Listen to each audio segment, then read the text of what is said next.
Okay, the first two poems unfortunately may not make much sense to foreign people from the United States, but uh, if they've been following the news, they will. And then the ones after that are completely different.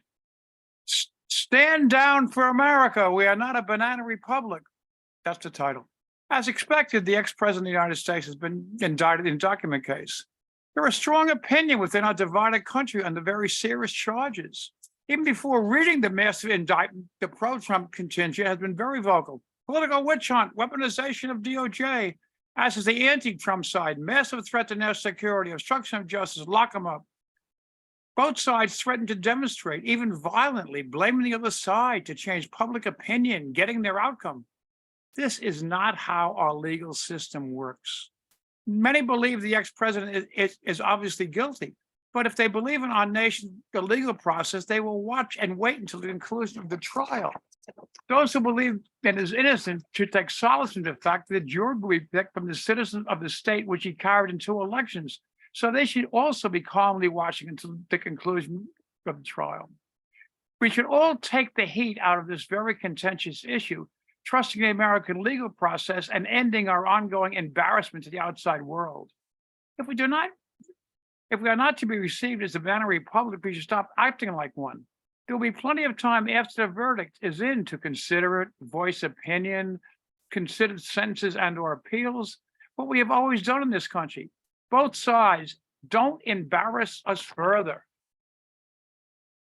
Now, my position on Donald Trump has been long antipathy and annoyance back well before he was president. And I wrote something in the kind of a screed called the Trump File in 2019.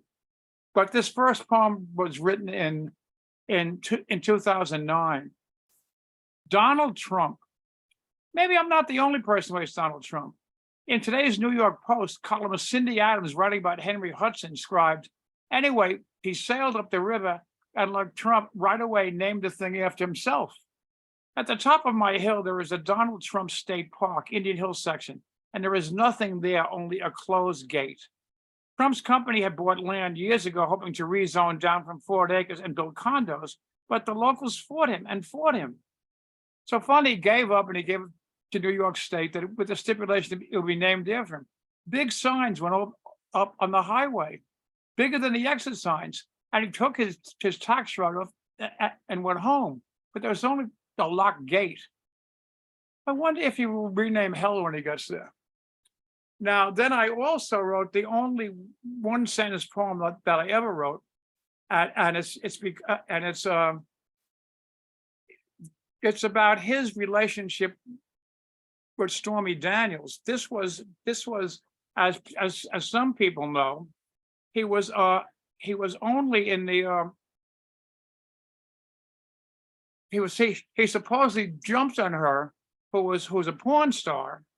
And he then, when he was going to run for president, paid her off through an unfortunate help of his, who went to jail for it, and he denied everything, and he's still under suit for that. It was a one-line poem that Stormy funked her once, and now she's doing it again. Then I'll get away from the ex-president. And I'll go to a person who just passed away, the Reverend Wackadoo. If anyone's religious sensibilities will be offended by an attack, this was also written a good while ago. He or she may leave the room.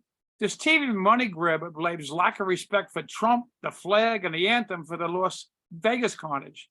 This is the same representative of Jesus Christ on earth who blamed gays and lesbians for 9/11.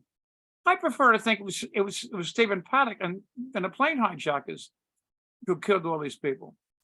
I do need God's help in understanding, however, why people still spend money to this befuddled bigot who demeans the message of Jesus Christ. Well, he's no longer with us anymore. And finally, my old neighborhood, and David had mentioned drinking. My Inwood. I was born and raised in Inwood section, at the very top of Manhattan Island in New York City. There was an Irish Catholic Jewish section then. Each group thought they would belong to them, and they were both right. It had three claims to fame then: a giant park with a large real forest, Film University football stadium, and more bars than any neighborhood in New York City.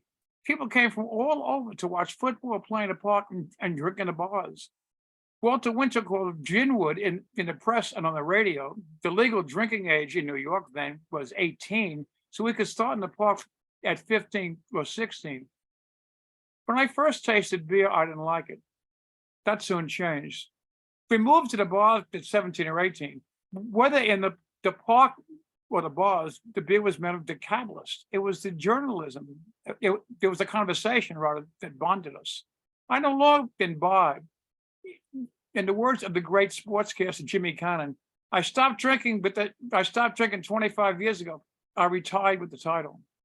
I know a number who fell into the bottle. Most of them did not. We became engineers, lawyers, accountants, writers, and technologists.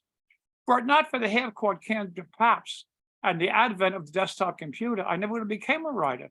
So I owe a lot to the neighborhood and to the culture. I go back once a month for the election. There are now very few bars. The neighborhood is Dominican at one end and gerified and expensive in the other. The times and the stores may be different, but the friendships and the memories lead on. Inward is now a state of the mind. Who's got the church key? And for people who aren't familiar with that, at that time was before pop-top cans, and we had can openers, and they were called church keys. So everyone said, who's got the church key? Thank you for putting up with me. Oh, and by the way, I will also be leaving early today because I'm still fighting pneumonia. So hopefully by next week, we'll be all done. Thanks again.